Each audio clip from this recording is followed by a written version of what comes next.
अहो पाटील काका, अहो तुम्ही इकडे आहे का? तुम्हाला तिकडेच शोधतोय मी. अहो काय नाही, हे झाडांना पाणी द्यायचं होतं ना, म्हणून आलो होतो. बोला काय म्हणता? अहो काय नाही म्हटलं, कुऱ्हाड आहे का? कुऱ्हाड कुऱ्हाड आहे ना, का बरं पाहिजे?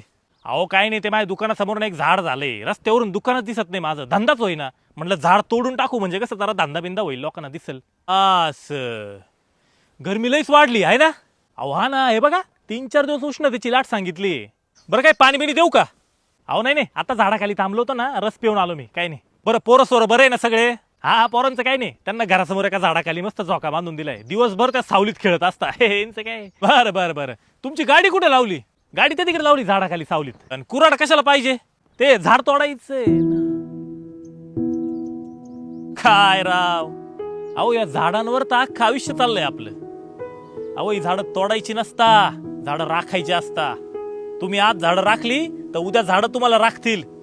अहो पण ते दुकानासमोर आहे ना.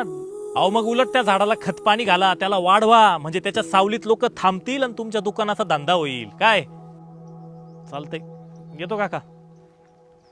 बरं दुकान कशाचं आहे तुमचं? अगरबत्तीचं. आणि ते झाड कशाचं आहे? चंदनाचं.